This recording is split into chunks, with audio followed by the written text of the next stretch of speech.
Halo semuanya, jadi kami dari tim 8. Pada video ini kami berperan sebagai tim due diligence dari Venture Capital yang sedang mempertimbangkan investasi pada sebuah startup vintage. Nah, perusahaan yang kami analisis adalah perusahaan Shopee, khususnya dari sisi layanan vintage-nya seperti ShopeePay dan SPayLater. Nah, tujuan dari due diligence ini adalah untuk menentukan apakah Shopee ini layak enggak untuk diberikan investasi dengan melihat berbagai aspek pentingnya. Oke, yang pertama dari sisi bisnis aspeknya. Nah, Shopee ini memiliki model bisnis ekosistem digital di mana vintage ini tuh nggak berdiri sendiri, tetapi terintegrasi langsung dengan e-commerce. Nah, layanan seperti ShopeePay dan SPayLater berfungsi untuk meningkatkan transaksi, loyalitas pengguna, dan frekuensi pembelian. Nah, pasar sasaran Shopee itu sangat luas, mulai dari konsumen digital hingga UMKM dan merchant online, khususnya di Asia Tenggara yang masih memiliki tingkat literasi dan inklusi keuangan yang beragam. Keunggulan kompetitif Shopee terletak pada basis pengguna yang besar, integrasi pembayaran yang mudah, serta pemanfaatan data transaksi untuk mendukung layanan finansialnya. Selanjutnya, di sini kami akan membahas aspek keuangan. Pendapatan fintech Shopee terus bertumbuh, terutama dari layanan transaksi, layanan merchant, dan juga biaya dari SPayLater. Secara unit ekonomi, Shopee cukup kuat karena biaya mendapatkan pengguna yang rendah, sebab pengguna berasal dari ekosistem e-commerce yang sudah ada. Selain itu, nilai pengguna yang tinggi karena sering melakukan transaksi. Meski demikian, Shopee masih memiliki burn rate yang cukup besar akibat dari ekspansi dan juga promosi. Namun, segmen fintech justru menjadi penopang menjadi profitabilitas dalam jangka menengah. Secara keseluruhan dari sisi keuangan, Shopee memiliki potensi pertumbuhan yang besar dengan resiko yang terkendali.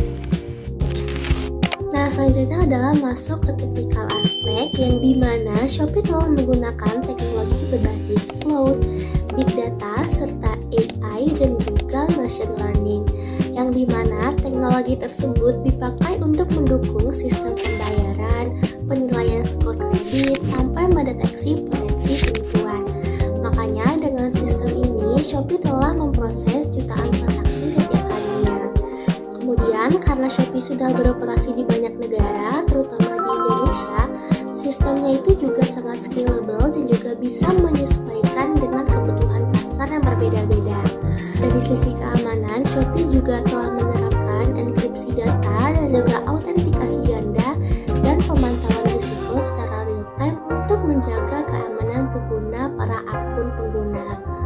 Kemudian dari sudut pandang hukum, Shopee sudah mematuhi berbagai regulasi seperti AML dan juga perlindungan data pribadi, serta memiliki izin sebagai layanan pembayaran di berbagai negara termasuk di Indonesia, yang dimana tantangan utamanya itu dari sisi hukum datang dari regulasi buy now pay later yang semakin ketat.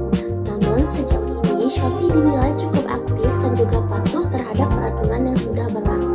Secara keseluruhan, aspek teknis dan juga legal Shopee ini sudah cukup baik dan juga mendukung keberlangsungan bisnis perusahaan.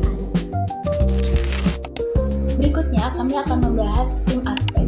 Shopee berada di bawah C Group yang dipimpin oleh Forestry dengan tim manajemen yang berpengalaman di bidang teknologi, keuangan, dan e-commerce. Track record tim ini menunjukkan kemampuan eksekusi yang kuat dalam membangun dan mengembangkan bisnis digital berskala besar.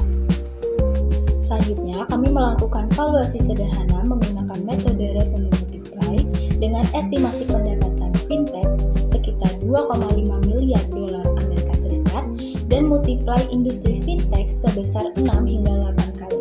Maka valuasi layanan fintech Shopee berada di kisaran 15 hingga 20 miliar dolar Amerika Serikat.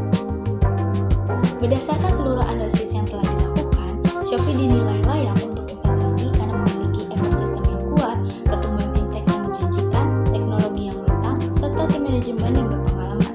Meskipun terdapat resiko regulasi dan persaingan, resiko tersebut masih dapat diatasi dengan strategi yang tepat. Terima kasih atas perhatiannya. Kami dari tim 8, semoga analisis due diligence ini dapat memberikan gambaran jelas dan bermanfaat. Terima kasih telah nonton.